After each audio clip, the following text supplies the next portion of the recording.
exploración de nuestro sistema solar hubiera sido imposible sin una red de comunicaciones con nuestros vehículos espaciales. Para garantizar el contacto continuo con los vehículos que salen de la órbita terrestre, la NASA cuenta con 3 centros de comunicaciones, ubicados de forma equidistante alrededor de la Tierra. Uno en California, otro en Canberra y otro en Madrid. Estos 3 centros están coordinados por JPL en Pasadena y forman la red del espacio profundo, o Deep Space Network. El objetivo fundamental de una estación terrena, y da motivo que sea la de Madrid como la australiana como la de California, es establecer un canal de comunicación con la nave espacial. Que las sondas que van a explorar todo el sistema solar se puedan comunicar con la Tierra para mandar todos los datos y todos los descubrimientos que hacen. Se requiere que las comunicaciones con estas sondas espaciales se mantengan ininterrumpidamente. Si se pierden las comunicaciones, por muchas maravillas que hagan, de nada vale, porque no nos enteramos. Entonces, para comunicarse con la Tierra, necesitan unos puntos en la Tierra que reciban esas señales. Los puntos son los complejos y permiten, al rotar la Tierra, que siempre haya un complejo que reciba esas señales. Vamos a adentrarnos en el complejo de Madrid para entender cómo funciona un centro de comunicaciones con el espacio lejano. ¿Qué hace una estación como Robledo cuando está en contacto con un vehículo espacial? Básicamente tiene 3 misiones: seguimiento, telemetría, telemando. El seguimiento implica saber en todo momento dónde se encuentra el vehículo científico espacial. Telemando es el envío de instrucciones a las sondas para que realicen determinadas funciones. Y telemetría es la recepción de la información que estos vehículos envían a Tierra. Aunque las señales enviadas por las ondas viajan a la velocidad de la luz, estas pueden llegar a tardar horas en ser recibidas en Tierra. Una señal desde la Luna tarda 1 segundo en llegar a la Tierra. Son 1:15. Las señales del Pionero 10 tardaban del orden de 12 horas en llegar a la Tierra. Las señales que se van a recibir en Tierra son muy tenues. Señales pues de 20 vatios. De 20 vatios a distancias de Júpiter y de Saturno. Consume más una bombilla de una linterna. Y entonces estas estaciones del espacio profundo requieren antenas muy grandes para captar la poquita energía que llega. A lo largo de la historia del complejo de Madrid han variado tanto el número de antenas como el diámetro de sus parábolas. Dado que el espacio está lleno de sondas interplanetarias y hay nuevos descubrimientos más allá del sistema solar, los complejos han ido creciendo no solo en antenas y en equipos adyacentes, sino en técnica y en la profesionalización de su equipo personal. Las nuevas misiones que se van a lanzar en los años venideros son cada vez más exigentes y requieren de mayores velocidades de transmisión de datos, con lo cual el número de antenas que tiene ahora la red es insuficiente. En este momento Australia está en el proceso de construir 2 nuevas antenas y España, nuestro complejo de Madrid, recibirá las mismas 2 antenas a partir del año 2018. El área desde donde se controlan todas las antenas del complejo y sus equipos asociados es la sala de control o sala de operaciones. Desde aquí controlamos la recepción de las señales, controlamos la transmisión de las órdenes y manejamos los ordenadores que apuntan las antenas al vehículo espacial. Una vez apuntada la antena, ¿cómo recibimos y cómo nos comunicamos con la sonda? La señal enviada por la sonda a la Tierra es recibida por las antenas y pasa a continuación a los equipos de recepción y proceso de datos.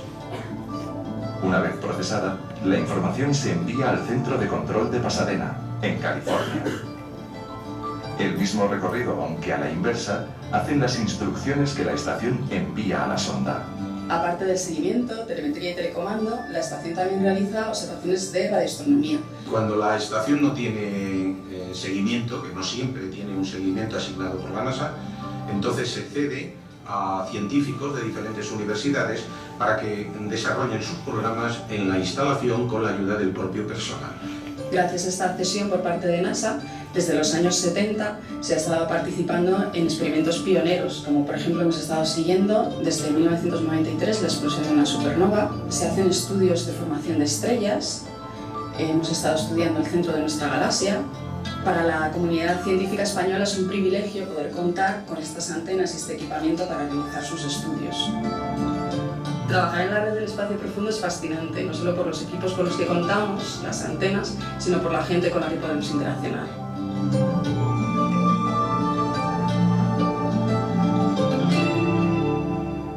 ¿Quiénes son los profesionales que trabajan en la Estación de Madrid? Dado que el complejo espacial de Madrid es como una ciudad tan pequeña, pues tenemos que producir nuestra propia energía, tenemos nuestros propios recursos de agua. Entonces tenemos también una gran variedad de profesionales. Obviamente tenemos perfiles de mecánicos para el mantenimiento de las antenas, mucho electrónico, Informáticos, administrativos, hasta físicos, que son los que hacen los estudios de radioastronomía. y un porcentaje significativamente alto de ingenieros superiores e ingenieros técnicos en las ramas electrónica, física, etcétera, etcétera. Tenemos que mantenernos constantemente actualizados en cuanto a las nuevas tecnologías. Esto es un constante estudio. Es como si estuvieras en la universidad constantemente. El idioma de trabajo de la red es el inglés. Es por tanto un requisito indispensable para las personas que trabajan en el complejo el dominio de esta lengua. Es el idioma que utilizamos en todas las comunicaciones. A veces parece raro, pero incluso entre nosotros, si hablamos de trabajo estrictamente, siempre es en inglés.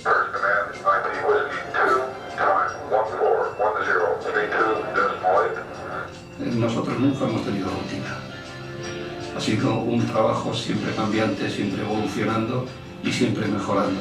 Todos sabemos que si cualquiera de nosotros falla, la misión falla.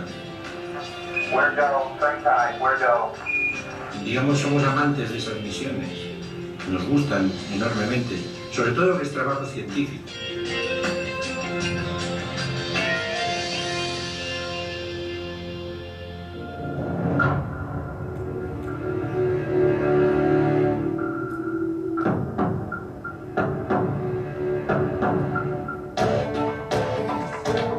El Centro de Comunicaciones del Espacio Lejano de Madrid ha jugado un papel importantísimo en la carrera espacial. La carrera espacial empezó en el momento que los rusos consiguieron lanzar el Sputnik. Entonces Kennedy se asustó mucho porque los rusos empezaron con una fuerza tremenda. Y dijo, señores, hay que tomar como objetivo nacional el llegar a la Luna antes de que acabe la década. I believe that this nation should commit itself to achieving the goal before this decade is out of landing a man on the moon and returning him safely to the Earth.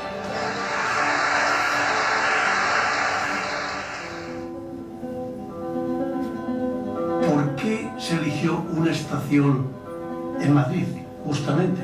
Las razones por las que NASA decidió poner la estación en Madrid eran fundamentalmente logísticas. El sitio para montar una estación de gasolina hay condiciones especiales y un poco contradictorias. La estación tenía que estar cerca de un aeropuerto internacional. Pero a su vez, no puede estar cerca de una ciudad importante porque las ciudades importantes son siempre focos de interferencias. La solución se encontró en los valles de alrededor de Robledo de Chabela, una zona bien protegida de las interferencias electromagnéticas de Madrid y a solo 75 kilómetros de su aeropuerto internacional. Los complejos siempre se construían con una fecha límite. La estación de Robledo se construyó con mucha rapidez para que estuviera disponible en el año 65 para la sonda que iba a Marte, el Mariner 4. Pensemos que el Mariner 4 iba a obtener las primeras fotos que el ser humano obtenía de otro planeta.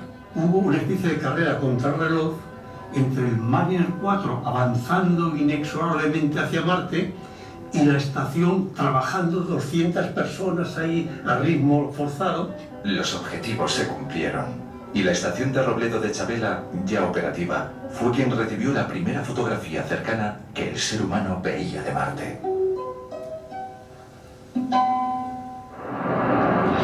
Pronto se decidió que la cobertura de la estación de Robledo no sería suficiente para el número de misiones que se avecinaba. Como la carrera del espacio en pugna con los soviéticos iba más adelante, se lanzaron más sondas, entonces se necesitaban más antenas, una cobertura mayor, con lo cual se decidió hacer una nueva instalación, la de Cebreros, que está muy cerca de la de Robledo, pero ya en la provincia de Ávila. Y posteriormente, cuando ya por el compromiso del presidente Kennedy de poner un hombre en la Luna, exigió otro tipo de instalaciones. Interesaba tener una estación dedicada para la comunicación con los astronautas en la Luna. Para eso se creó la estación de Presnetillas. Es decir, que en prácticamente 2 años se construyeron las 3 estaciones. Estas 3 estaciones siguieron funcionando con éxito hasta los comienzos de la década de los 80. En aquel momento las nuevas tecnologías y las nuevas misiones espaciales y los nuevos vehículos hicieron necesaria la consolidación de estas estaciones en un solo complejo, que es el de Robledo de Echagüe. La red del espacio profundo, de la cual este complejo es parte junto con Australia y California, es la clave para las comunicaciones con el espacio profundo. Ha sido fundamental la existencia de estos elementos, porque sin ellos habría sido totalmente imposible el conseguir toda la información que hoy en día maneja un niño de enseñanza primaria.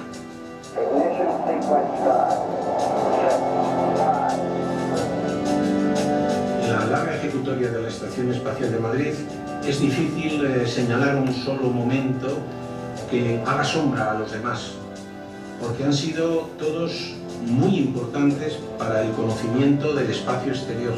La exploración de los planetas, de los cometas, de los asteroides, del propio Sol. Todos los vuelos de los Apolo, todos los vuelos al espacio profundo, todo eso, pues esos éxitos se deben en parte a las estaciones. Cuando hay una motivación y cuando se forma un grupo de profesionales cualificados tanto desde el punto de vista humano como desde el punto de vista técnico, se puede conseguir un resultado que supera las expectativas.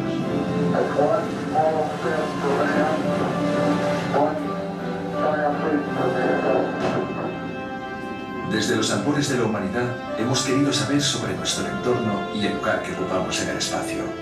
Gran parte del conocimiento que tenemos hoy en día se debe a la dedicación de muchos profesionales de distintos ámbitos. Entre todas estas personas están quienes desde las estaciones de seguimiento, como esta de Madrid, trabajando día y noche, hacen de cada misión algo personal. Tenemos mucha deuda a la gente que ha trabajado tan profesionalmente y con tanto esfuerzo y tanto amor en estos proyectos, porque la verdad es que esos pasos que estamos tomando, que sean grandes o pequeños, son gracias a vosotros.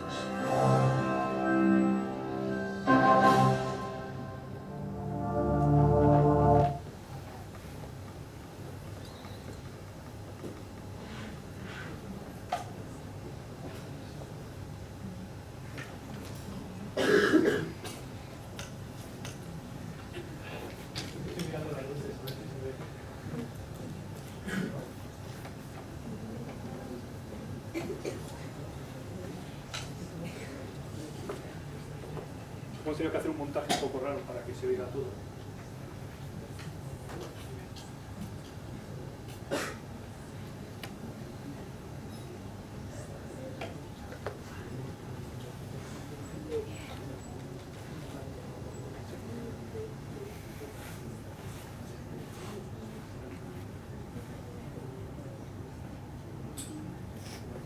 Me voy a quedar aquí arriba para hablar, porque como tengo que pasar algunos fragmentos de peli, pues lo siento. Normalmente me gusta estar por ahí abajo, pero bueno, ahora necesito poder dar al play a los fragmentos. Buenos días a todos.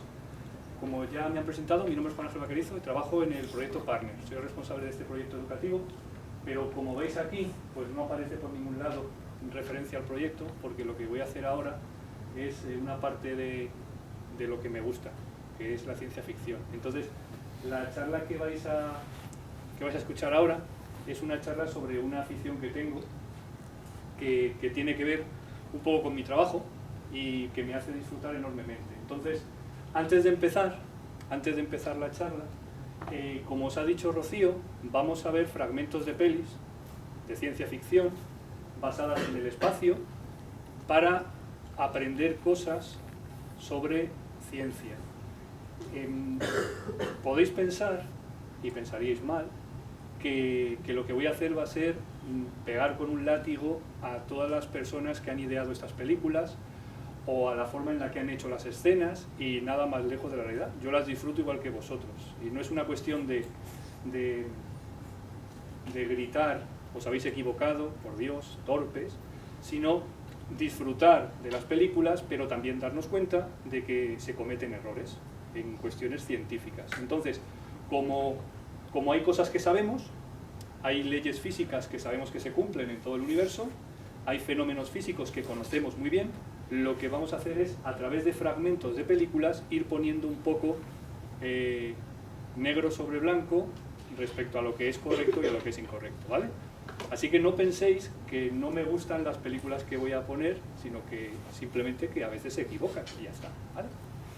Bueno, la charla, como veis, tiene un título que tiene que ver con la astrofísica y el cine, pero yo, digamos que voy a tratar más esta parte de aquí, ¿de acuerdo? Esta parte que lo he puesto un poco más en pequeño, pero que es un poco el leitmotiv. Es cuánta ciencia hay en la ciencia ficción que vemos. Es decir, que la idea sería, vamos a intentar ver exactamente qué cantidad de ciencia metemos en cuestiones de ciencia ficción basadas en el espacio, y luego lo que os vais a dar cuenta es de que muchas veces, si las cosas se hicieran científicamente correctas, serían incluso más interesantes que las formas incorrectas que hay a veces de narrar historias, ¿vale?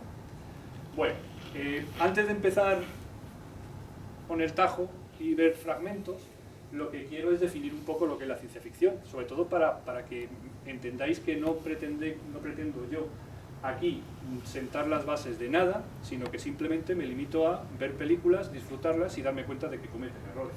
Entonces, como veis, pues si hacemos una definición, la ciencia ficción es un género narrativo. Entonces, sabéis que ese género narrativo puede hacerse en literatura, se puede hacer en el cine, ¿no? Utilizando una definición de dos personas bastante expertas en el tema, pues simplemente, veis, me limito a decir lo que ellos definen y que me parece muy correcto. Veis que son narraciones imaginarias, que no pueden darse en el mundo que conocemos, debido a una transformación del escenario narrativo, basado en alteraciones de coordenadas científicas, espaciales, temporales, sociales o descriptivas. ¿De acuerdo? Pero, fijaos al final lo que dice, que debe ser aceptable como especulación racional. Es decir, que de alguna manera, aunque utilicemos la fantasía para contar las historias, no debemos dejar los pies anclados en lo que sería racionalmente correcto, de alguna manera, ¿vale? Quizá es posible que nosotros, cuando escuchamos ciencia ficción, tengamos un problema a la hora de decir cuánto de ciencia y cuánto de ficción hay. Es posible. Bueno, como no inventamos la ciencia ficción nosotros, sino que la inventaron angloparlantes, pues la definición de ciencia ficción para los angloparlantes es bastante clara, ¿de acuerdo? Es decir, ellos utilizan el término science fiction para simplemente hablar de ficción científica.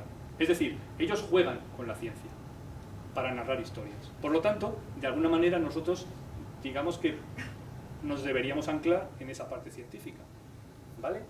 No dejando de lado el hecho de que narramos historias que pueden ser fantásticas. Os cuento un par de anécdotas o un par de cosas que seguro que os suenan. Uno de los más reputados escritores de ciencia ficción, podríamos decir que es Julio Verne. ¿Qué os parece? Podríamos decir que Julio Verne es un escritor de ciencia ficción. En la época en la que él escribió las narraciones que le han hecho famoso, las cosas que contaba eran, en algunos casos, imposibles, ¿verdad? Viaje al centro de la Tierra, viaje a la Luna, ¿vale? Algunas, con el tiempo, se han hecho realidad, pero no se han hecho realidad como él los planteaba. Por ejemplo, él planteaba ir a la Luna de manera balística, y no vamos así, no hemos ido así a la Luna. Entonces, veis que es un poco el juego de ficción científica, es decir, una especulación que puede ser racionalmente aceptable, pero es especulación y, bueno, pues dejamos que vuele la imagen. Así que ahí me voy a quedar, ¿vale?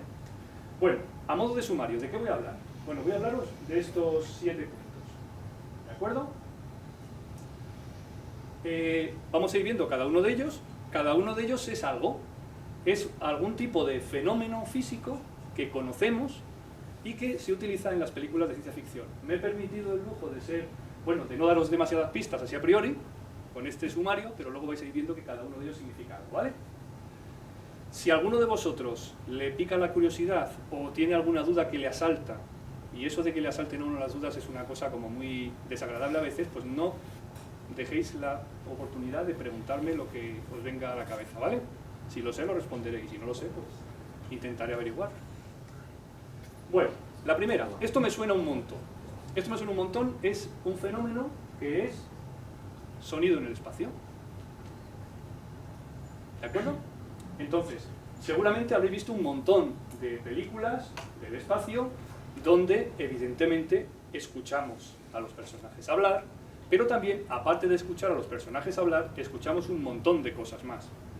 ¿Son estas cosas correctas? ¿Las debemos escuchar? ¿O son una forma de narrar historias que no tienen nada que ver con lo que ocurre en la realidad? ¿Qué os parece? ¿Veis esa fotografía?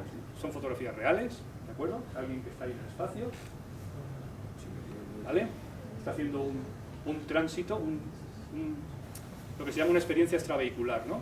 Con un arnés que le permite desplazarse. Muy bien. El sonido, ese gran desconocido. Bueno, ¿sabéis que para que el sonido se propague necesita un medio material? ¿Eso lo sabíais? Para que ahora vosotros escuchéis lo que yo estoy diciendo, entre vuestros oídos y mis cuerdas vocales tiene que haber medio material. Entonces, mis cuerdas vocales ahora mismo están vibrando. Esa vibración se está transmitiendo a las partículas de aire que están en contacto con ellas. Y esas partículas, a su vez, al vibrar, están transmitiendo la vibración a las adyacentes. Y así, a todas esas moléculas de aire que hay entre vosotros y yo. En particular, vuestros tímpanos están vibrando con esa vibración transmitida, y esa vibración del tímpano se transmite por la cadena de huesecillos y se termina empaquetando en un impulso nervioso hasta vuestro cerebro, que deshace todo eso y lo transforma en sonido. Y por eso me escucháis. Si entre vosotros y yo no hubiera sonido, no hubiera medio material, el sonido no se podría propagar. ¿No os parece? Entonces, si el espacio vacío es precisamente la ausencia de esas moléculas, es imposible que el sonido se propague en el vacío. ¿En eso estamos todos de acuerdo? Por lo tanto, todas las películas del espacio que vemos y en las que vemos y oímos cosas, en principio, en todas ellas se comete ese error. Ahora os voy a poner 2 ejemplos. Evidentemente, este tema, no hace falta poner 2, se pueden poner 100.000 millones, pero no es plan. Quiero que veáis simplemente 2 ejemplos. Uno de ellos es el ejemplo típico de cómo una escena, que ya de por sí es espectacular, se puede complicar enormemente desde el punto de vista físico, y cómo una escena parecida se puede también narrar con sonido, pero dejando que la historia fluya. Me explico, me pongo un poco poético y no es claro. Vamos a ver la primera.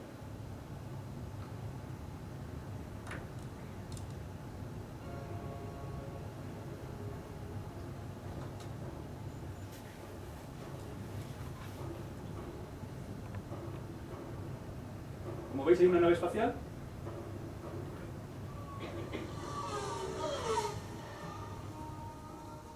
Veis que empezáis a oír sonidos que no deberían escucharse. Si quitara la banda sonora,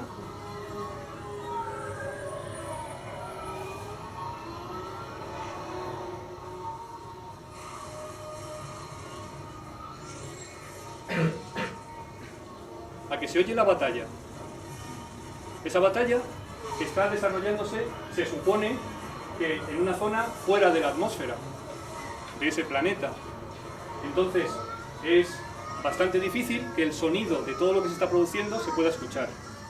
No solamente el sonido, hay un montón de cosas más que no pueden producirse. Por ejemplo, eso. ¿De acuerdo? Por ejemplo, ese humo. ¿De acuerdo? La forma en la que ese humo se produce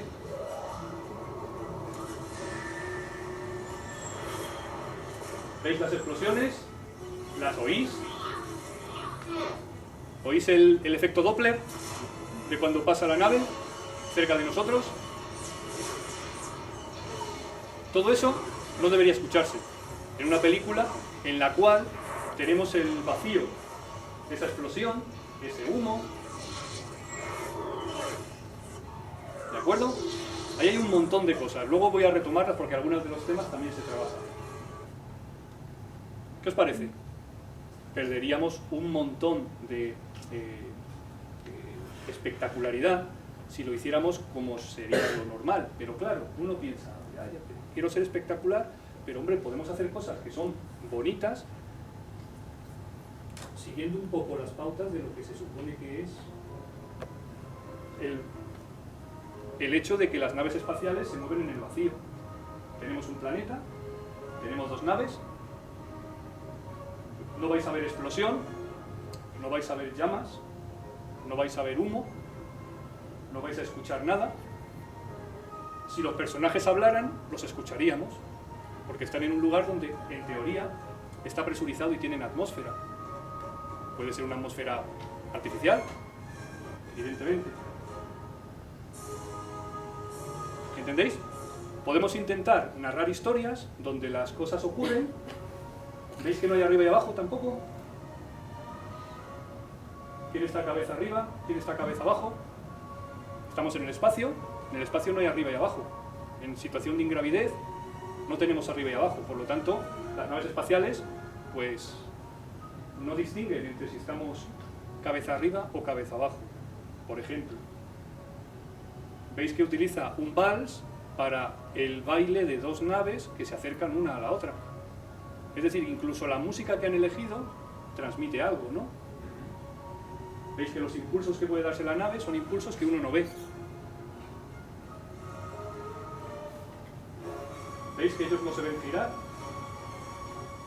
Han compensado el giro. Es decir, se ven efectos reales en una película. Entonces, uno puede decidir utilizar la música o los sonidos dentro del hilo narrativo de una historia, pero manteniendo un poco lo que sería el fenómeno físico subyacente lo más correcto posible. ¿Vale? Como esto, tenéis un montón de situaciones, hay un montón de situaciones donde lo vais a ver. Entonces, no olvidéis que el sonido en el espacio no se puede propagar. Entre yo, astronauta en la nave, y el astronauta que está en el traje presurizado a 200 metros de mí, yo me puedo comunicar con él. Pero no nos estamos comunicando por el aire entre nosotros. Yo estoy hablando en mi traje presurizado a un micrófono. Ese micrófono está recogiendo esas ondas y las está transformando. Esa señal la podemos colocar en ondas electromagnéticas de radiofrecuencia que pueden llegarle por el vacío a aquel que está allí a 200 metros y él va a tener una antena que le va a recibir esa señal, que se la va a decodificar y que la va a poner en un altavoz y yo le voy a escuchar. Y va a ser inmediato, ¿verdad? Y si nos alejamos mucho, es posible que así nos comuniquemos más rápido que si fuera el aire entre nosotros, porque el sonido se propaga a una velocidad, mientras que las ondas electromagnéticas que yo utilizaría para comunicarme con esa persona se transmiten a otra velocidad, bastante mayor. Por lo tanto, podemos jugar incluso con ese tipo de cosas. ¿Os parece? ¿Entendéis todo eso? ¿Sí? Muy bien. Eso me da pie al siguiente. El siguiente punto. Parece que estás aquí mismo.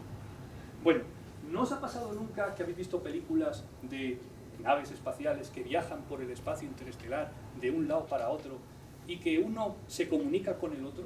¿No os ha pasado nunca? Comunicaciones. Entonces yo voy en mi nave y me comunico con Houston, si estoy de la parte americana, ¿no? O con el centro de control de mando, que está en algún lugar bastante lejano.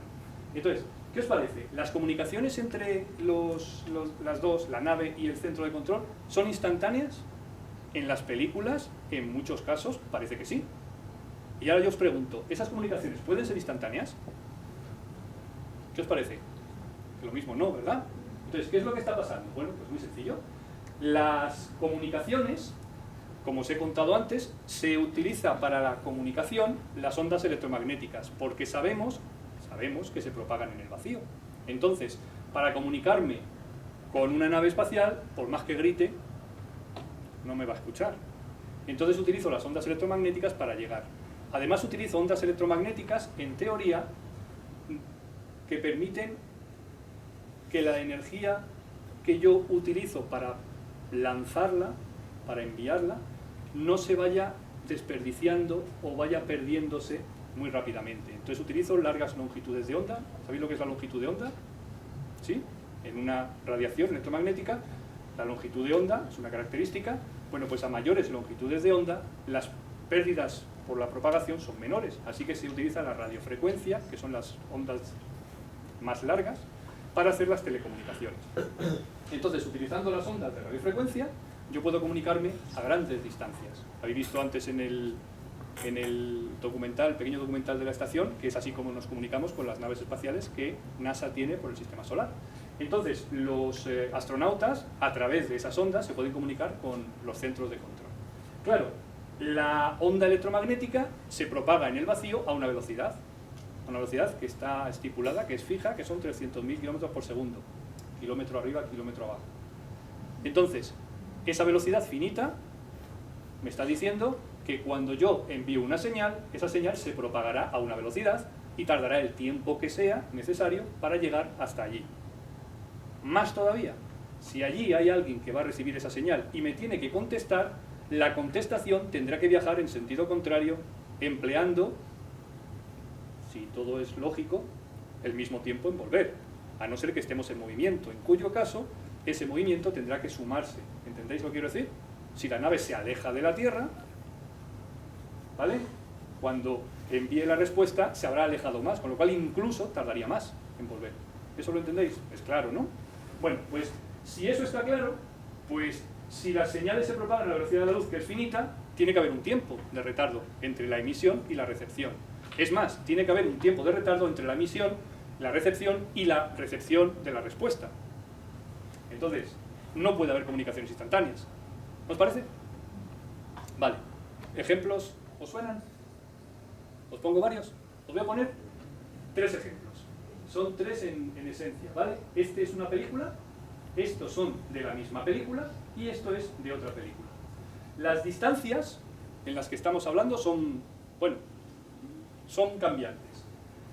Esta película de aquí, os la cuento ahora. Es una película en la cual el hombre viaja a Marte. ¿De acuerdo?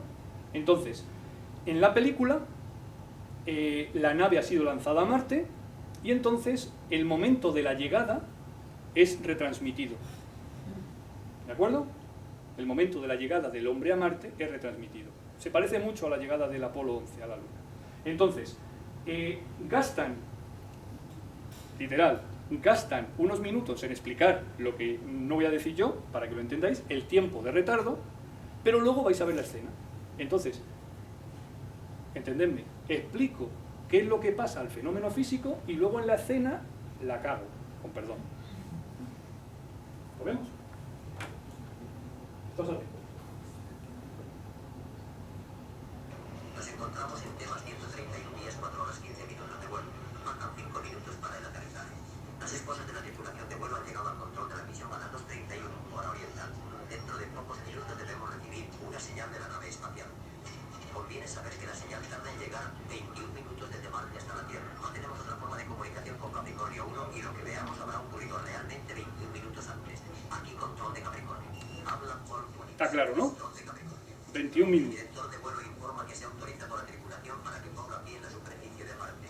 Como la demora en el tiempo haría imposible la comunicación, la tripulación ha llevado consigo un mensaje grabado del presidente de los Estados Unidos. Les habló el control de Capricornio. Paramos aquí y aplaudimos, ¿no? Estamos activando la cámara. De acuerdo, Capricornio. Ya deben recibir imagen. Recibimos ya imagen bastante buena. ¿Por qué le contesta? He salido de la escotilla. No pasa nada. Traje la resultado. La escalera se mantiene firme. Estoy a 3 pasos del final. A 2 pasos. Voy a poner pie en la superficie.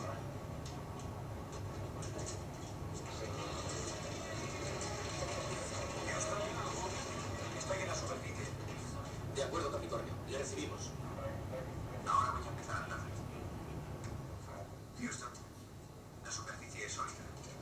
como veis, el que Houston le conteste, digamos que es una cosa de la costumbre.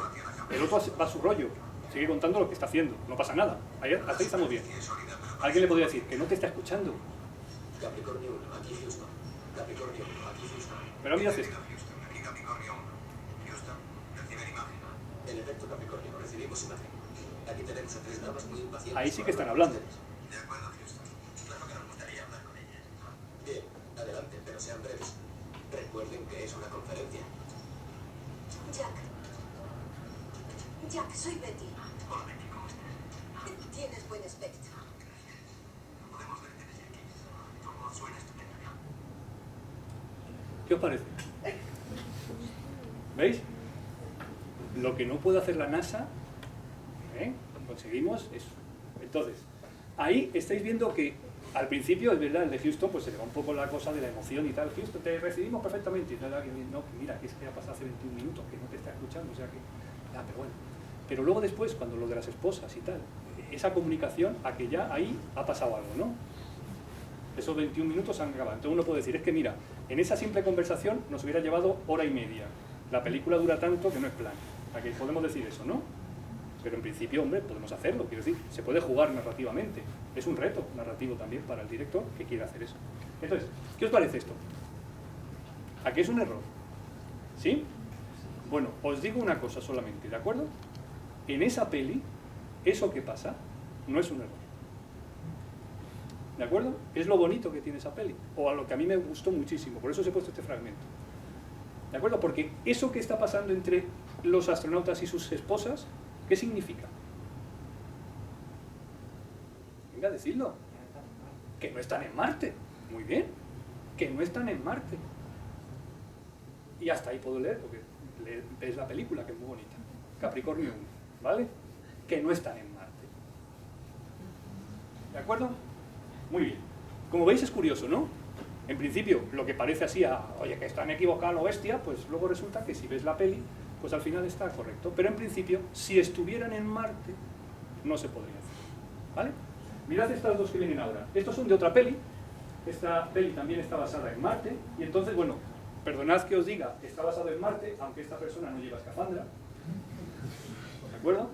Pero bueno, son las cosas de las películas de ciencia ficción. Pues oye, no tiene escafandra, es Marte.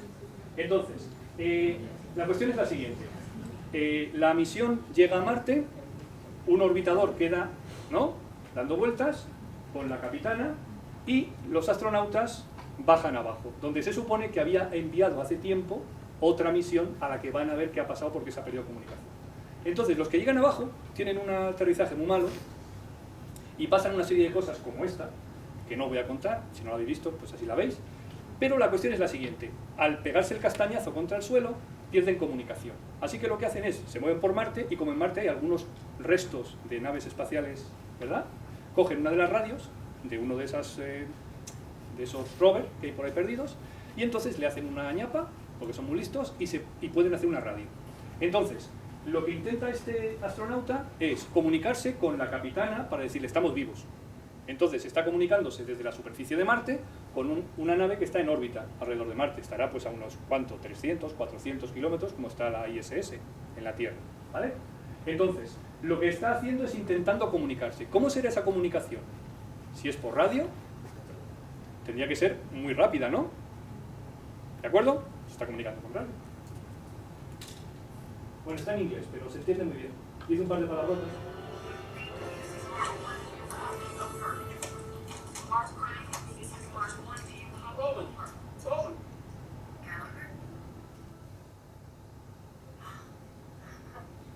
You're alive. Yeah. Holy shit, you made it too. I know that Ham is wrecked. What is your status? We're down here at the little rover, what's its name, and with Virgil and Petco. No food and water. Amy's got Mustang. And, oh yeah, we can breathe. ¿Veis la cara que se le queda cuando dice podemos respirar? Bueno, ¿veis? Me comunico con alguien que está en órbita inmediatamente, como le pasa a Houston con la gente que está en la ISS, ¿no? Es decir, me comunico prácticamente sin ningún tipo de retardo, ¿vale? Ahora, ella misma le comunica a Houston, oye, estoy buscando, eso es una escena un poquito antes, me estoy comunicando, estoy intentando encontrar a la tripulación, voy a dar un par de vueltas más y me vuelvo si eso para tierra, si vemos que no la encuentro. Y se está comunicando con Houston, que está en la Tierra, ¿vale? Entonces uno puede decir, ¿cómo solventas el problema de...? Mira.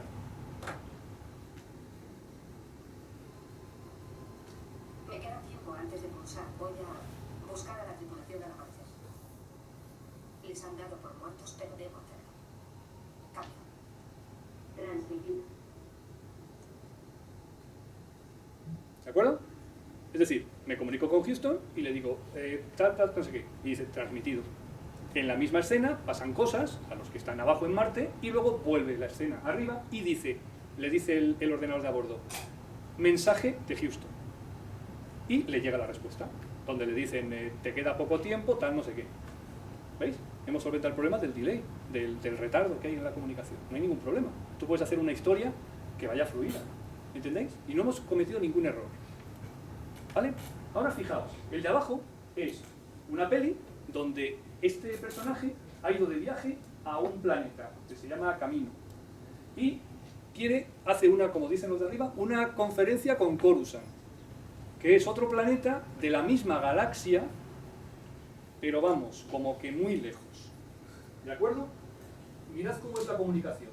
Atentos, que aquí ya no solamente en la comunicación que yo utilizo la radiofrecuencia, no solamente va la voz, ¿qué va? ¿Qué va? Metemos también dentro de esa comunicación información holográfica.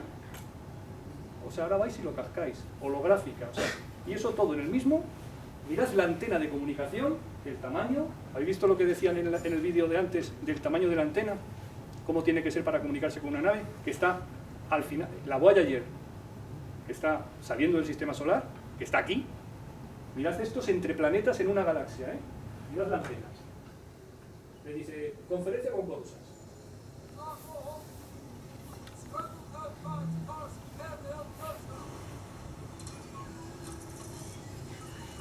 Mira qué antena.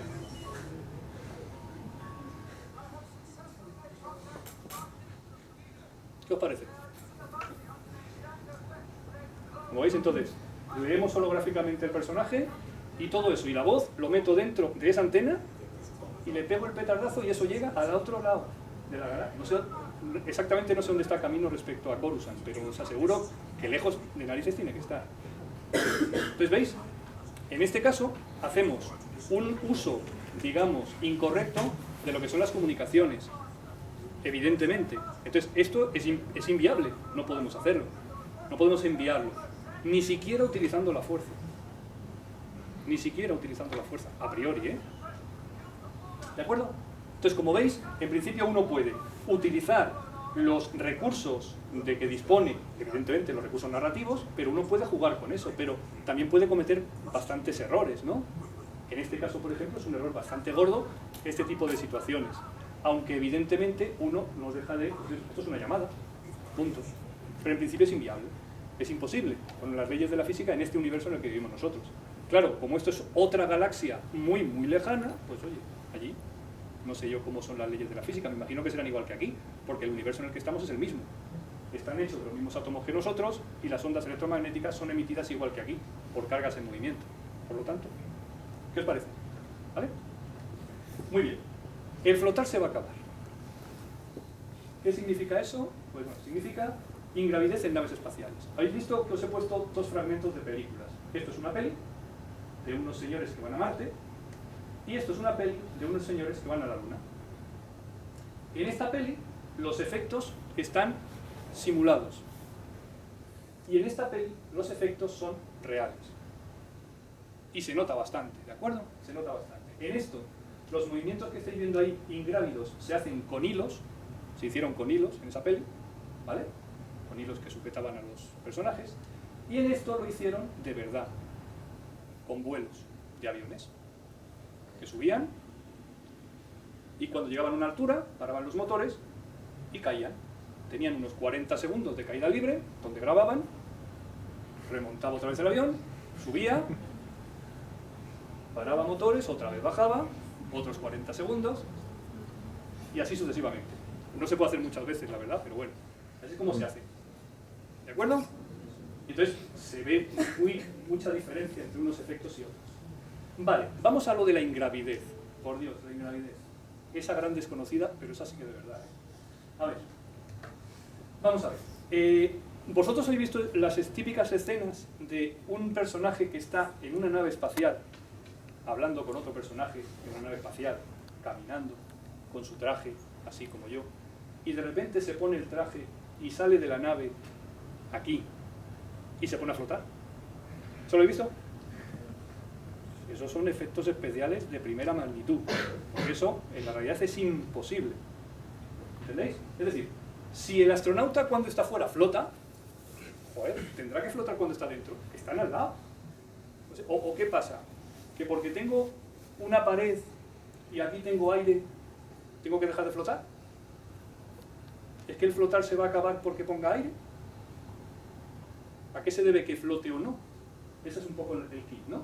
Entonces, la cuestión es que si flota aquí, debería flotar aquí. Porque, ¿por qué flota aquí? El motivo por el que flota aquí es el mismo por el que debería flotar aquí. ¿Entendéis? ¿De acuerdo? Es decir, si estamos hablando de la gravedad o la fuerza con la que te está atrayendo un cuerpo masivo, como en este caso la Tierra, esa fuerza no desaparece porque te desplaces 3 metros, ni 4, ni 20. Yo porque me suba al Everest no floto. Si en la cima del Everest yo salto, no salto mucho más alto. En cambio en la Luna, si yo salto, salto muy alto. Porque la gravedad ha cambiado. Pero en una nave espacial, los personajes, los astronautas reales que habéis visto en la ISS, ¿los habéis visto cuando están trabajando en la ISS? ¿Cómo van por la nave? Van flotando. Y cuando se ponen el traje presurizado y salen de la nave, siguen flotando. Es decir, el estado de ingravidez se mantiene. No depende de que haya aire o no. ¿En eso estamos de acuerdo? ¿Todo el mundo lo tiene claro? Vale, os cuento un par de cosas para que no las olvidéis. Cuidado, cuidado. Bueno, ¿veis cómo este hombre está atado ahí? Está atado para no perderse, para que no escaparse. Pues si no vuelve, como no tiene impulso, se puede escapar.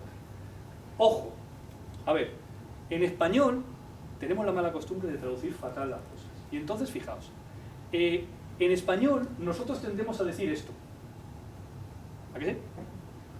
Y eso es absolutamente falso. Es decir, ingravidez no significa gravedad cero, pero cuidado, etimológicamente hablando, ingravidez significa falta de gravedad. Por lo tanto, ¿quién ha sido el que ha denominado a ese fenómeno ingravidez? Pues no lo sabemos, pero desde luego ha metido la pata hasta el fondo. Lo mismo no era físico, no lo sé. O era lingüista, no lo sé, pero se ha equivocado. ¿Sabéis cómo se dice en inglés? En inglés se dice weightlessness. ¿Sabéis lo que significa? Significa sin peso. Sin peso. No se dice ingravity. Vaya. Entonces, weightlessness es correcto. Lo que me pasa ahí es que no peso. Que no peso. ¿Entendéis? Es decir, si ese señor se pone en una balanza y mide, y ve lo que mide, mide cero. Entonces, esa situación, ¿dónde nos puede pasar a nosotros aquí ahora mismo? Nos podría pasar aquí en la Tierra si me subo a un ascensor y en el ascensor subo hasta arriba y cuando llego arriba le doy para que baje y se rompe el cable. Y yo voy montado en una báscula. En el momento en que me caigo, en caída libre, la báscula y yo no hacemos fuerza el uno sobre el otro. Porque caemos los dos a la misma aceleración y entre nosotros no hay contacto de fuerza y por lo tanto dejaría de pesar. ¿Sabéis que el peso, no? En el caso de cuando yo me peso en una báscula, es la fuerza que hago sobre la báscula. Entonces si yo y la báscula caemos en caída libre, no marcaría nada. Y diría, joín, no peso. En cambio, veis que juegan las aceleraciones, ¿no? De frenado y de aceleración del ascensor, y cuando arranca el ascensor, peso más. Y cuando el ascensor empieza a bajar, peso menos. Tengo una sensación de que peso menos. Esas sensaciones son porque aparecen fuerzas de inercia dentro del sistema. En el caso de la ingravidez, como nosotros llamamos, es una situación en la cual la gravedad no desaparece. Si sigues, pero mirad esto, ¿qué es esto? Esto es la Tierra, ¿cómo puede desaparecer la gravedad? Ya, pero es que te has ido muy lejos. ¿Cuánto? 400 kilómetros, calcúlalo. Ya está, calcúlalo. ¿Cuál es la fuerza con la que la Tierra te atrae a 400 kilómetros más todo el radio del centro? Tantos newtons, pues ya está. Tradúcelo y ya tienes, se supone cuánto debería marcar la báscula, pero no marca 0. Por lo tanto, ¿qué es lo que está pasando? Jo, ¿por qué floto? Pues porque estás cayendo, pero no terminas de caer. Así que lo que le pasa a ese personaje, y lo que le pasa a las personas que están en ingravidez, es que la caída que harían la estás compensando con una altísima velocidad.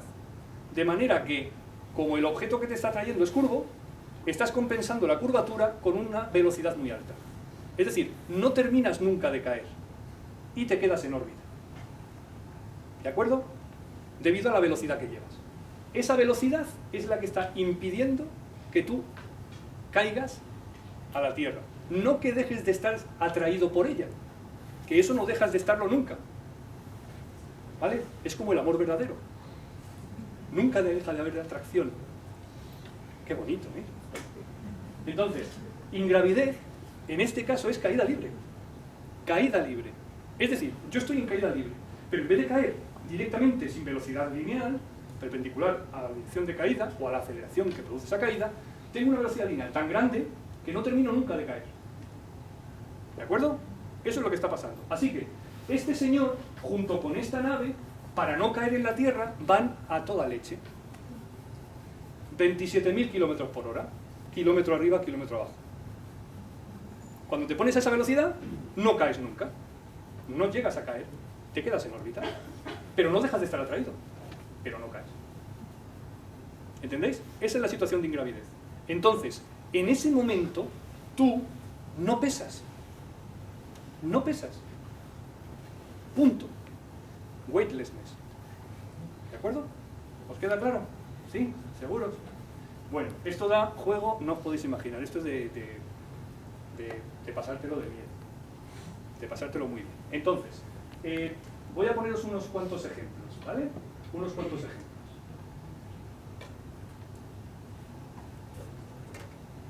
Primer ejemplo. Una película donde se lanzan unos astronautas. ¿Sí? Vais a ver en qué momento se produce ese fenómeno de la ingravidez. Mirad, están, como quien dice, a la espalda llevan un montón de combustible los astronautas, ¿vale? Están mirando ahí arriba, están ahí arriba, sentados con la espalda horizontal, mirando hacia arriba. Y empiezan, los motores se ponen en marcha. En ese momento, la aceleración es bestial. Tenéis que poneros a más velocidad que la velocidad, digamos, que se llama de escape. Es más velocidad para compensar la atracción que está haciendo la Tierra sobre ti. Así que, en ese momento, la espalda la llevan pegada. ¿De acuerdo? Como el cohete va por etapas, no es una única etapa, conforme se van produciendo las etapas, mirad lo que le pasa. Lleva la aceleración. ¿Veis? El cohete se va poniendo, ¿no? Ahora mirad. Se acaba la aceleración. ¿Veréis? Se acaba la primera etapa. Se va para adelante. Se enciende la siguiente etapa.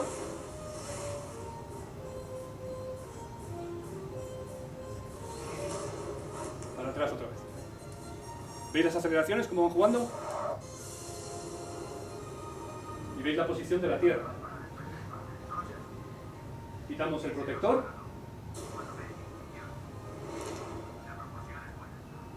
Tercera etapa. ¿Veréis? Ahí. Cerramos. Pues ya está. Ya han puesto la velocidad. Y ahora mirad. En ese momento es cuando ya se produce la situación de ingravidez. Lo único que han hecho ha sido ponerse a una velocidad que les permite no caer. ¿De acuerdo?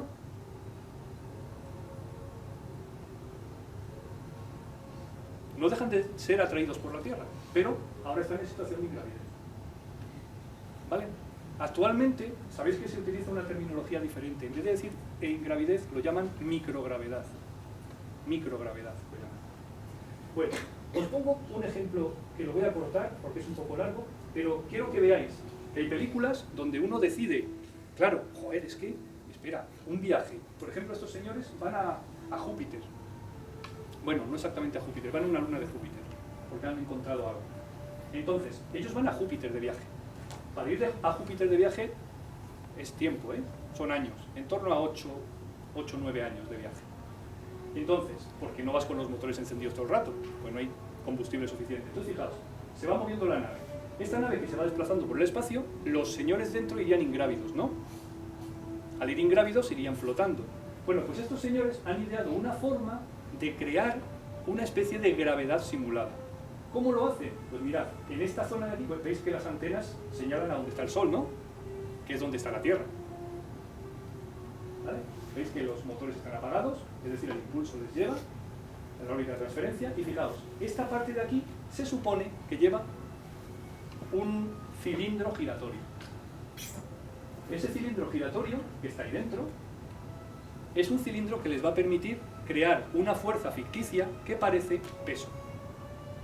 Es una fuerza que, sabéis que, en los movimientos giratorios, ficticia, que apunta hacia afuera, ¿no? Si yo pongo en el borde del cilindro, ¿veis? Una persona corriendo, se supone que la fuerza ficticia tendería a pegarlo al suelo.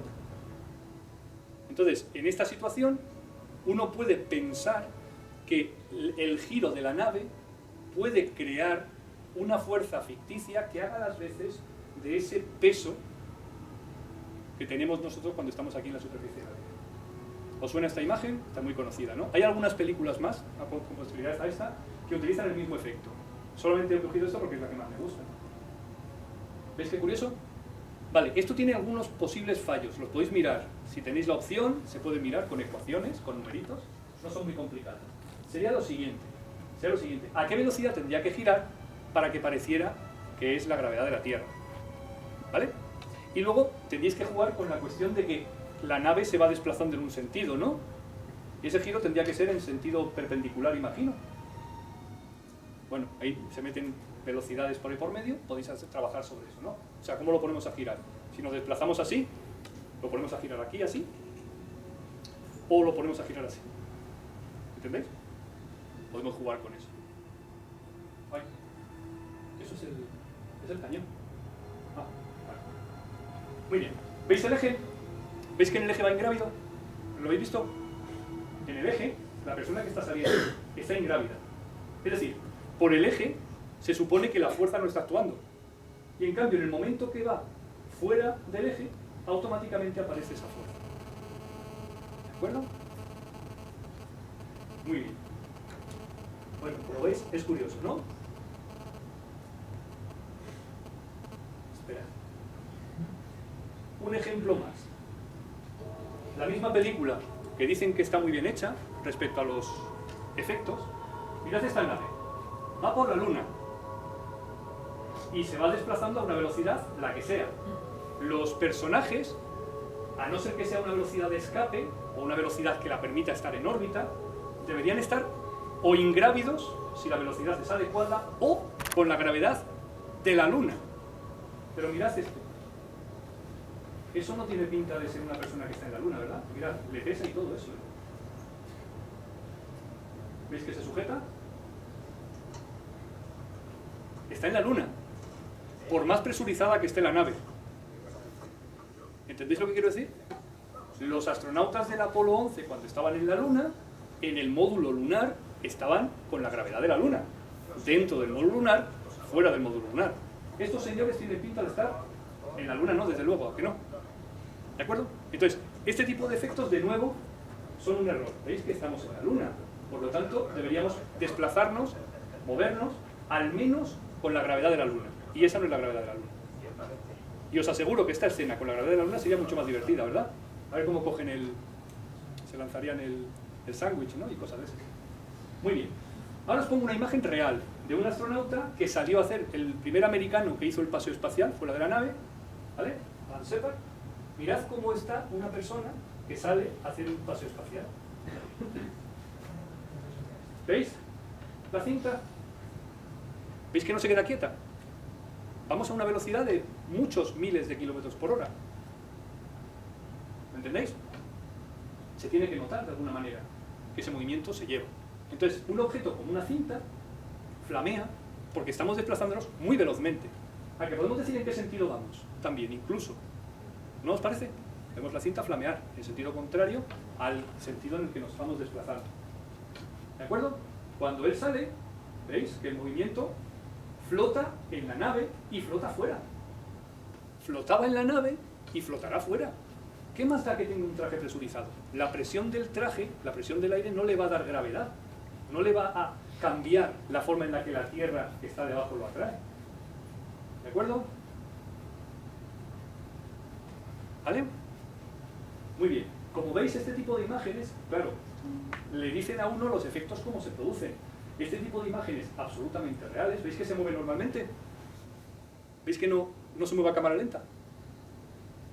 Que es otro de los efectos que se utiliza normalmente, ¿no? Cuando uno hace una película y dice, estás en la luna, muévete lento. Estás en la luna y dice, pero ¿qué más da? Me moveré como pueda, ¿no? Si además peso menos, podré hacerlo más rápido.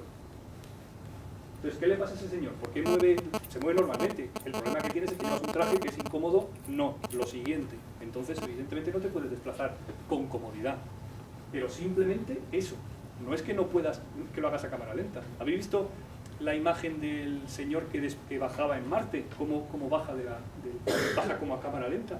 Para intentar simular que la gravedad en Marte es diferente a la Tierra. ¿Vale? Pero pones a cámara lenta. Muy bien. Bueno, este lo dejo ahí. Lo voy a parar. Este lo podéis ver en internet. Muy bien.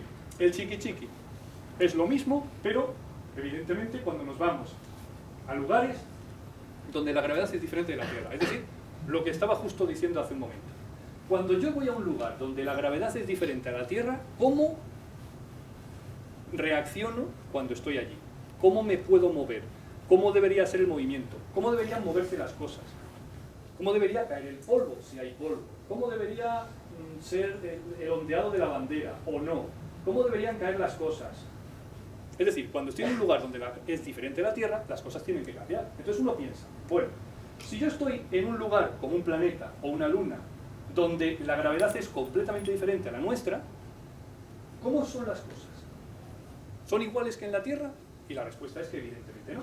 Entonces fijaos, os pongo dos ejemplos porque son las películas que más se trata. Evidentemente, la gravedad lunar es 1/6 de la terrestre, es 1.7, entonces 1.6. Esa gravedad hace que las cosas sean diferentes en la Luna. En Marte pasa lo mismo. Marte es más pequeñito que la Tierra, por lo tanto, al tener menos masa, tiene una gravedad menor. En la superficie es 1/3 de la terrestre. ¿De acuerdo? Unos 3,7 metros por segundo al cuadrado. Entonces, fijaos, las cosas en esos lugares tienen que ser diferentes. Por lo tanto, si vemos películas que están en esos lugares, al menos los personajes se tienen que mover diferente. Cuidado, ya os lo he dicho antes, un traje presurizado molesta un montón. Y uno, si yo me pusiera un traje que pesa 70 kilos aquí, cuando me voy a la luna, pesa menos. Y lo puedo llevar a lo mejor mejor, porque yo sigo siendo igual, tengo mis mismos músculos, no los he perdido, a no ser que el viaje sea muy largo. Entonces, la lógica es que yo puedo moverme tranquilamente. Otra cosa es que el lugar, la gravedad sea diferente y me mueva más fácilmente. ¿Vale? Os voy a poner ejemplos de la Luna, estos dos. Esto es un asteroide, que lo vais a flipar, y esto es Marte. Y estos son imágenes reales de astronautas de las misiones Apolo en la Luna. Mirad una simulación. ¿Cómo podemos simular en una peli a alguien que ha llegado a la Luna? Se mueve todo, ¿eh? Bueno, ¿veis cómo cae? Y en principio ahora, el personaje que se quiere desplazar por la Luna, al tener menos gravedad, se tiene que mover de manera diferente. ¿De acuerdo? Entonces, movéis, el movimiento, ¿veis? Es diferente.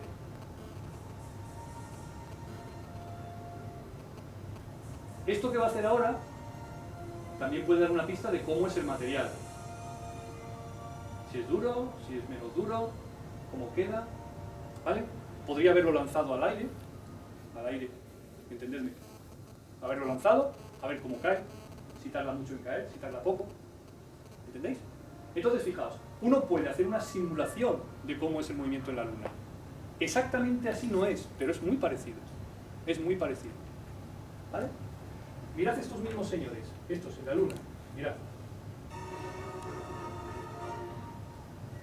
Eso es la Tierra.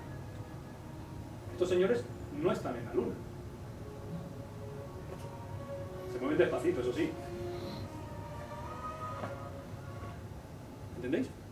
Despacito sí, pero en la Luna. Ahora mirad, este señor en Marte. Ahí está. Son dos personajes. Y eso es Marte. Le cuesta subir.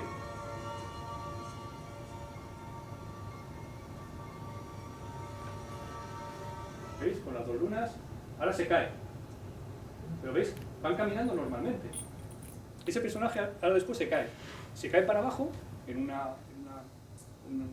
quebrado y se cae como si fuera la Tierra. Igual. Uno puede calcular, ¿no? Cómo caen, con qué velocidad caen y todo eso. Una caída libre y no le cuadran los números. Fijaos un asteroide. Os pregunto una cosa. ¿Un asteroide sabe lo que es? Una piedra grande que se mueve por el espacio. Es más pequeño que un planeta. Vale. Un asteroide grandote de estos viene hacia la Tierra. La cosa se pone mal de narices. Y entonces deciden mandar 2 misiones espaciales allí para que pongan una bomba que detone y que la parta en 2. Y entonces, bueno, una cosa espectacular de ecuaciones, precioso, que no os voy a... Solo quiero que veáis que si estamos en un asteroide, que es mucho más pequeño que la Luna, ¿qué pensáis de su gravedad? Mucho menor que la Luna. Por lo tanto, las personas en el asteroide no es que floten. O sea, no es que tengan la sensación de que el peso es prácticamente nada. Es que prácticamente nada. O sea, que prácticamente, pues eso, que ya es complicado que se posen en el asteroide. O sea, que pones el pie en el asteroide se va, tú te vas. O sea, es una cosa complicada. Mirad eso. Está en francés, pero bueno, no pasa nada. Mirad, una superficie de un asteroide. Mirad estos señores. No flotan, ¿eh? En absoluto. Ni van anclados. Ahora mirad, empiezan a desplazarse. ¿Veis la Tierra? ¿Veis el asteroide? ¿Os habéis fijado que el asteroide va perdiendo los trozos? O sea, van paseando. Mirad. Cuesta, ¿eh? Van...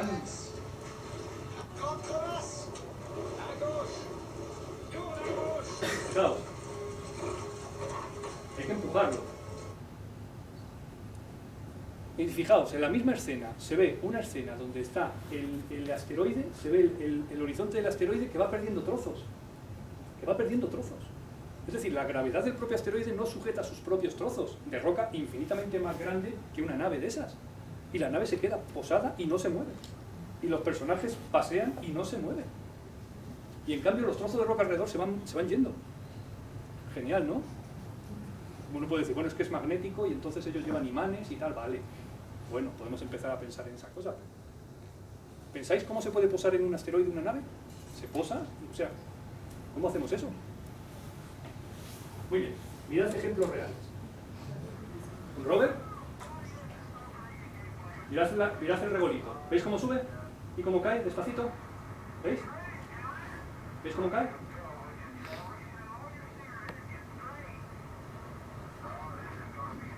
Dice que se lo está pasando muy bien el muchacho, jugando por el cubo.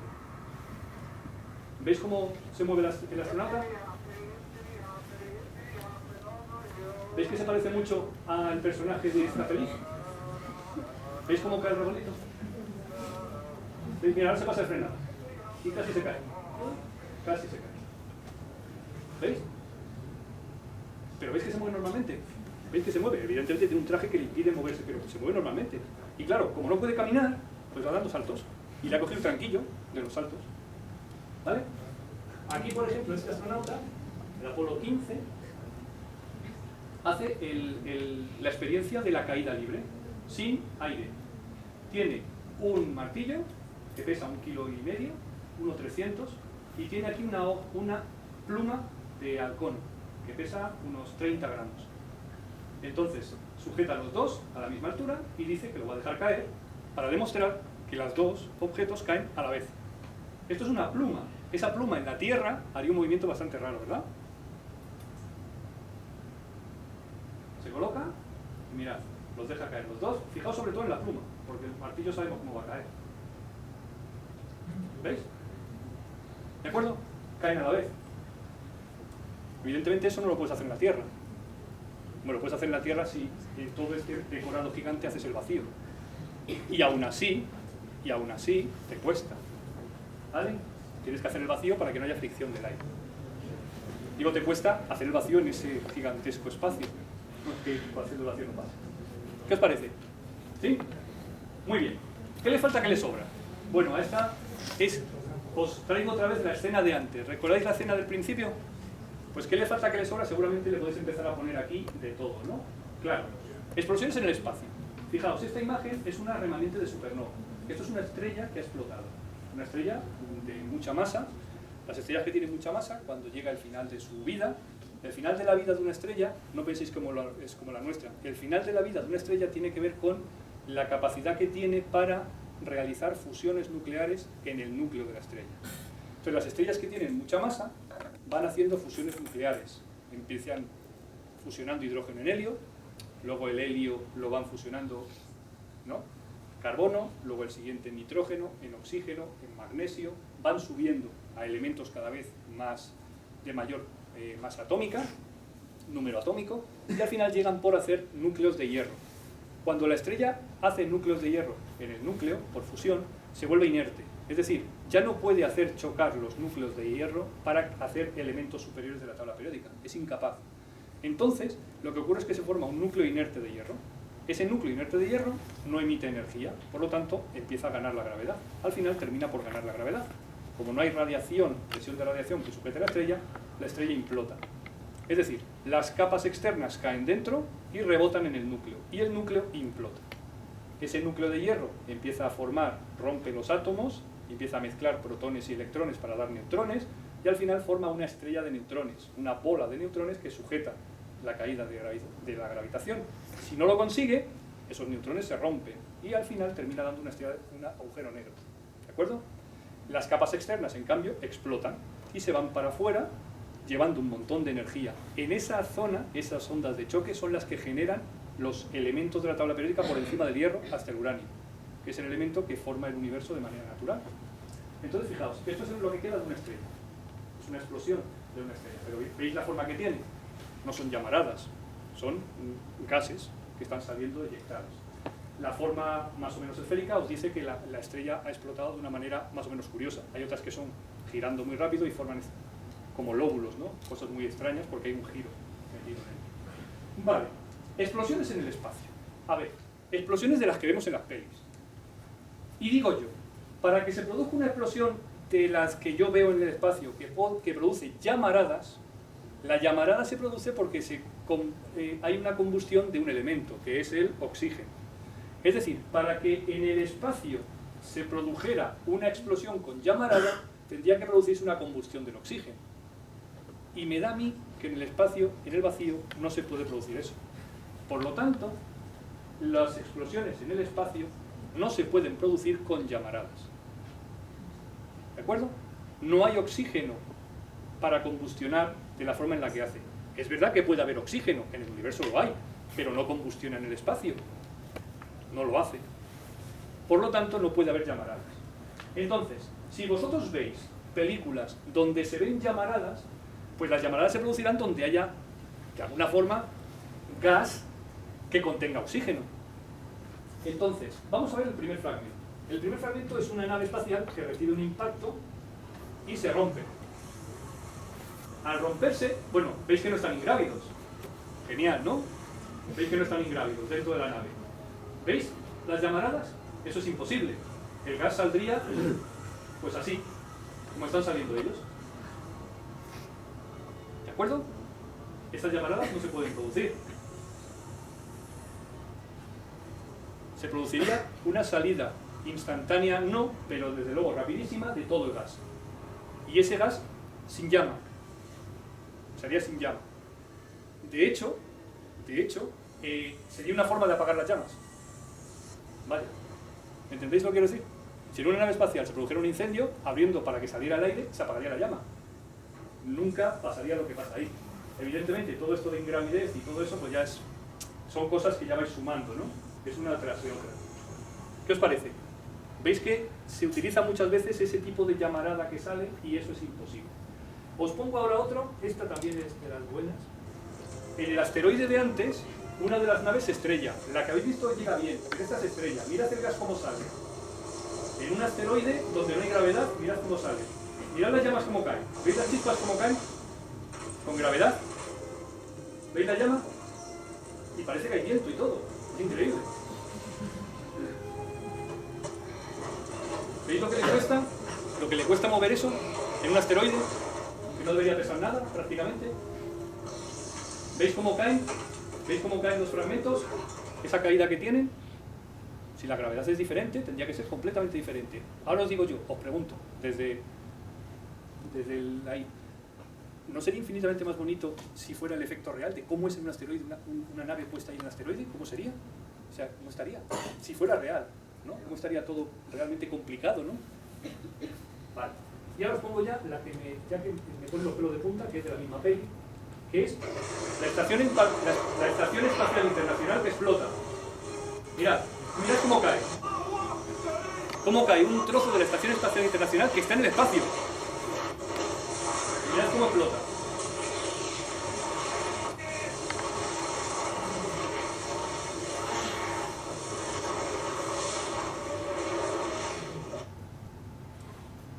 Absolutamente imposible. ¿Vale? ¿Habéis visto cómo cae el fragmento, uno de los módulos que se rompe? ¿Veis cómo cae? ¿Cómo cae hacia la Tierra? En caída libre, pero desde la... O sea, como si estuviera parado. Ha caído. Se supone que si se rompe, se quedará ahí flotando. Y el otro igual, se rompe. Y se fragmenta. Y si explota, por cualquier motivo, explotaría, pues como... Yo no veo explosiones en el espacio cuando los satélites chocan con micrometeoritos. O cuando los satélites chocan entre sí, que alguno ha pasado. O cuando los chinos han disparado uno de sus misiles contra uno de sus satélites para ver cómo funciona y han llenado de basura espacial todo el espacio. Nadie ha visto la explosión, porque no se produce, se produciera una fragmentación, se llena todo de trozos, pero no se ven explosiones, ¿entendéis? No hay aire para que se vea la llamarada. Una película donde se hace bien es una película donde ocurrió un accidente. Esto es oxígeno, ha explotado. Y mirad cómo no hay oxígeno, el oxígeno está saliendo, pero no explota, no hace llama. En esta misión se produjo un accidente y entonces se produjo una explosión dentro de la nave, se produjo una explosión de oxígeno, que produjo evidentemente una llamarada en ese momento, pero luego el panel salió disparado y se escapó el oxígeno como gas. Y como veis, lo que veis ¿veis esos motores? Son motores de hidracina que lo que hacen es estabilizar la nave. ¿Veis que sale gas? No sale llamarada. No sale llamarada, porque no puede salir llamarada. Una de las naves Apolo, cuando se posó en la Luna, el módulo lunar, sabéis que tiene una parte que se queda abajo de patas y otra que sube arriba al módulo de mando, para volver a la Tierra. Eso tiene un motor y se pone en marcha. Mirad cómo funciona.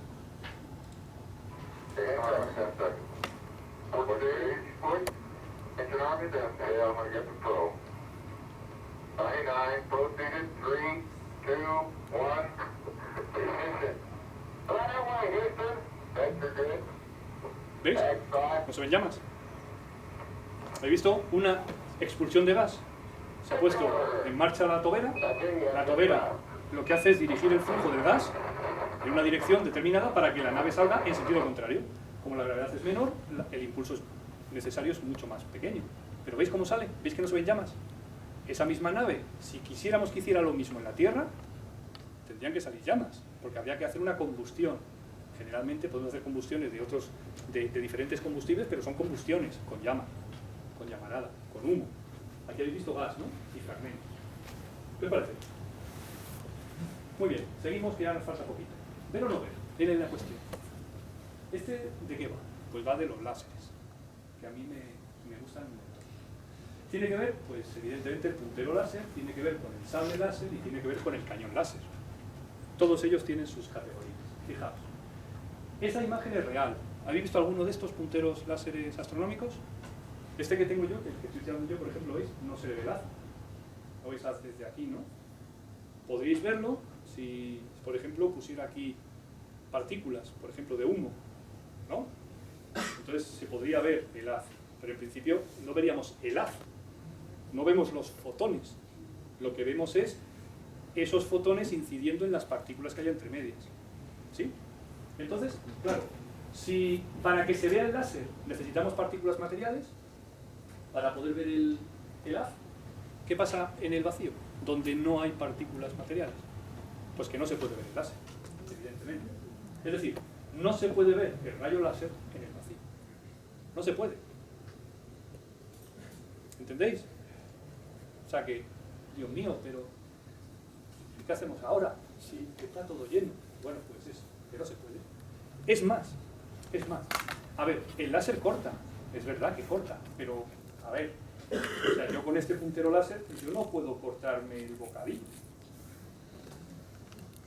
Evidentemente, seguro que hay láseres que cortan el bocadillo, sí, seguro, pero no lo corta el haz. O sea, corta la incidencia, la energía que estás haciendo incidir, volatiliza las partículas. Cuando tú te haces una operación con láser, por ejemplo, en la retina, para corregirte miopía, lo que haces es quemar, y quemas y cauterizas. Es decir, haces una herida sin sangre porque cauterizas directamente. Por lo tanto, lo de los láseres es una cosa como que, para empezar. Y luego lo segundo sería, ¿el láser es sólido? ¿Vale? ¿Suena? Cuando yo lo enciendo, oís un... ¿Vale? Si yo enseñara el haz con una partícula, se vería el haz entero, ¿no? O veríais trocitos. O podría ir haciendo así. O sea, el haz de fotones lo voy cortando y van saliendo fotón, corto, fotón. Lo digo por esto, mira. ¿Veis bien? Esta luz no escapará. Azul, rojo, contacto.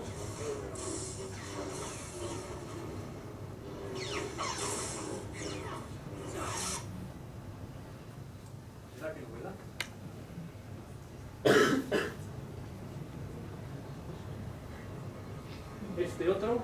Este es el comienzo de una trilogía muy bonita. Así es como empieza. Los que tuvimos la suerte de verla la primera cuando éramos pequeños, este fue el comienzo. Fijaos qué comienzo. Bueno, el comienzo fueron unas letras. ¿Os suenan? Unas letras bestiales. En una pantalla grande te quedas con la boca abierta. Y luego ya ves esto y ya flipas. Esta es la primera escena que se vio de la Guerra de las Galaxias cuando empezó. ¿Veis los láseres? ¿Veis la explosión? ¿Vale? Muy bien. Esa de abajo la voy a pasar. Es otra vez lo mismo. Es una de las batallas que hay en una de las películas. Estamos sobre todo en lo mismo. Esta forma del humo. ¿Ves? O sea, no puede ser. Pero es que se podría hacer bien y sería igual de espectacular, ¿verdad? Evidentemente, en esta época, por ejemplo, os puedo asegurar que en este año 77, creo que recordar, los efectos espaciales eran manuales. Eran fotograma a fotograma, moviéndolos. Entonces es complicado. Actualmente los efectos especiales te permiten hacer esto sin ningún problema. ¿De acuerdo? Y para terminar, os voy a poner esta, que esta me gusta mucho, simplemente por lo siguiente. Hasta ahora os he contado fragmentos de pelis, donde, bueno, fragmentos, conceptos, donde uno más o menos lo tiene claro. Evidentemente tiene licencias de, venga, va, que se vean los láseres, que no pasa nada, venga, que corte, venga, que suene. Yo lo tengo verde, yo lo tengo violeta, yo lo tengo tal, vale, que también. Pero lo de por la boca muere el pez, a ver, chicos. Si lo que lo están diciendo, pero ¿para qué lo dices? ¿Para qué lo dices? Quiero decir, si es que es muy fácil no decirlo, o decirlo bien. Entonces, os voy a poner, para terminar, cuatro fragmentos, son 3 pelis, ¿sabes? Esta primera es una peli de unos alienígenas que vienen a la Tierra y como todos los alienígenas que vienen a la Tierra, vienen en plan que quieren hacer aquí daño, para hacer mal. No sé por qué, entre hacer bien y hacer mal, vienen a hacer mal. Bueno. Entonces, este personaje, que es militar, le dice a su pareja que, bueno, pues que sí, que son extraterrestres, pero que vienen de lejos. Pero mirad de dónde vienen, ¿eh?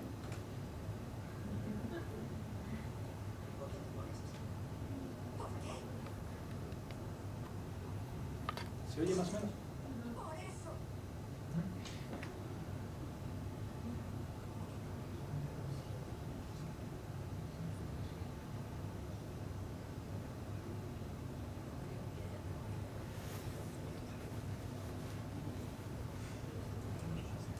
Bueno, ha dicho: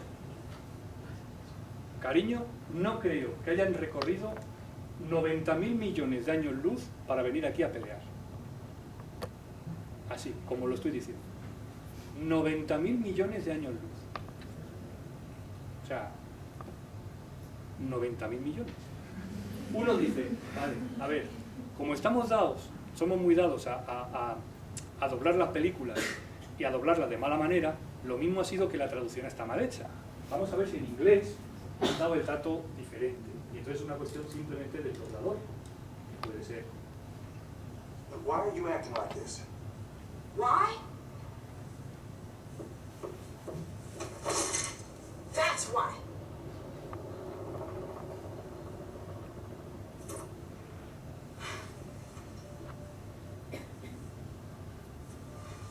Look, I really don't think they flew 90 billion light years to come down here and start a fight. Get all rowdy. O sea, 90 billones, que para los ingleses, sabéis que los anglosajones el billion son los miles de millones. O sea que sí, que sí. Que han dicho 90.000 millones de años luz.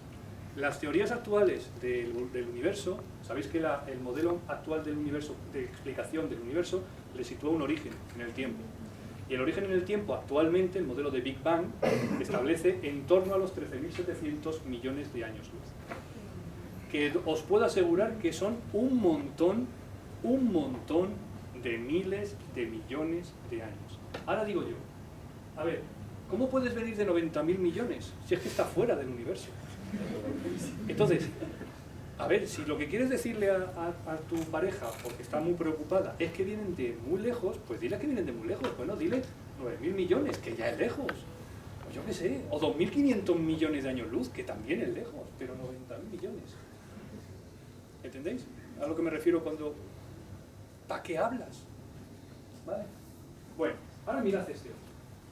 Esta es una peli en la cual hay un personaje que es el que lleva un poco la historia, que le llevan preso a un sitio que se llama Crematoria, que es un planeta que tiene, además es muy esquemático la explicación, Crematoria tiene la cara que tiene la luz del sol, está a muy alta temperatura, la cara que está sin iluminación, de noche, está a muy baja temperatura, ¿vale?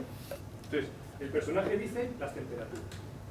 Fijaos en particular la temperatura cuando es de noche.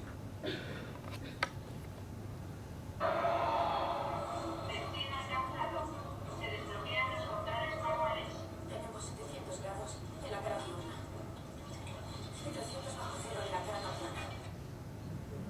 ¿Qué os parece? 700 grados en la cara diurna, que ya son grados, aquí en el sistema solar no lo tenemos de eso, que ya son grados. ¿Y en la cara nocturna cuánto? Bueno, ese. 300 bajo cero. 300 bajo cero.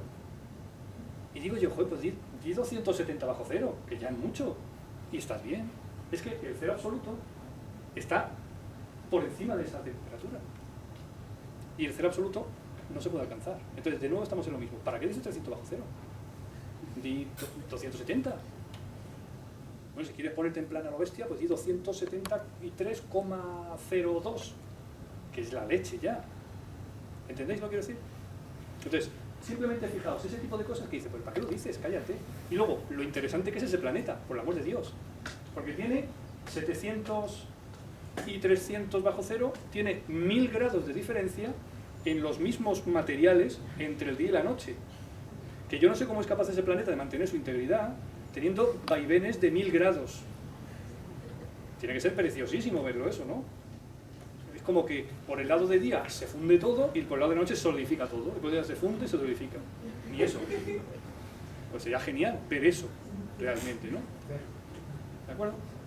Bueno, y ahora para terminar, y con este termino ya la charla, quería poneros dos de la trilogía que a mí me encanta y tal, Este es un fallo de traducción, ¿vale?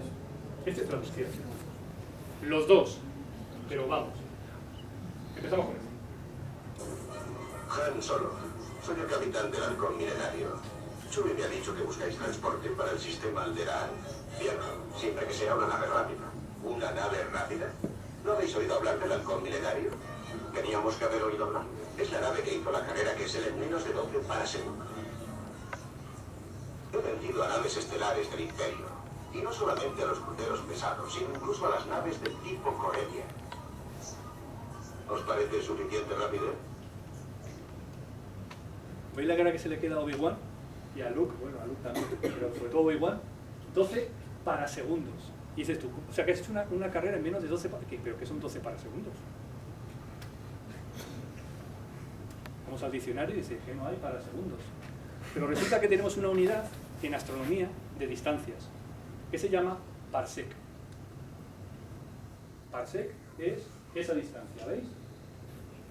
¿De acuerdo? Es una distancia bastante grande. Es la distancia a la que tiene que estar un cuerpo para que tú veas que su paralaje es de 1 segundo de arco. ¿Vale? La paralaje es una distancia angular y habla de grandísimas distancias. Parsec, ¿vale? Que viene de paralaje de 1 segundo. Cuando yo lo traduzco esto, ¿en qué se convierte? En parasegundo. ¿De acuerdo? Para matarlos, ¿no? De que has tardado 12, pues yo qué sé, nanosegundos, o picosegundos, o femtosegundos, o attosegundos, y dices, ¿qué es eso? Pues eso, un poco. ¿Entendéis lo que es? Que son más bonitas. Y termino con esta, mira. Esta me encanta. ¿Veis que dice una galaxia? Hace tiempo, en una galaxia muy lejana. Una, ¿no? Vale. ¿Por qué llaman a esto la guerra de las galaxias? Si es una galaxia, en una galaxia, hace mucho tiempo, en una galaxia muy, muy, muy lejana, ¿vale? Pues en una galaxia, pero no llames la guerra de las galaxias, que es solo una. O sea, que es una contra sí misma. ¿Y cómo es eso? Star Wars. Por Dios, es que no había nadie aquí que hablara inglés cuando se hizo esto. ¿Vale? Pues guerras estelares, en todo caso. O la guerra de las estrellas, pero ¿cómo la guerra de la galaxia? ¿Qué hacemos? ¿A quién pegamos? ¿Entendéis? Claro, tú vas... A ver, a ti te pasa esto y a ti tú sigues igual. O sea, yo no me pasa nada. Pero claro, yo me voy al extranjero a hablar con amigos y digo, ¿has visto la guerra de las galaxias? Y tú, ¿qué dices? Guerra de las galaxias, guerra de las galaxias. Y dices, ¿no? Y dices tú, todo convencido, coño, Star Wars. Y dices, pues eso, Star Wars, guerra estelar. Como diga guerra de las galaxias. Y tú dices, joder, perdón. No he sido yo, ha sido... ¿Vale? Entonces, como veis, bueno, pues a veces este tipo de cosas pues pasan. Evidentemente, a nosotros nos gusta la guerra de las galaxias, pues somos a lo grande. Aunque solo sea en una galaxia, pero bueno. Entonces, para recapitular, a ver, vamos a ver si habéis estado atentos a todo esto. A ver, sonido en el espacio. Vale, está claro que no. Comunicaciones instantáneas. Vale.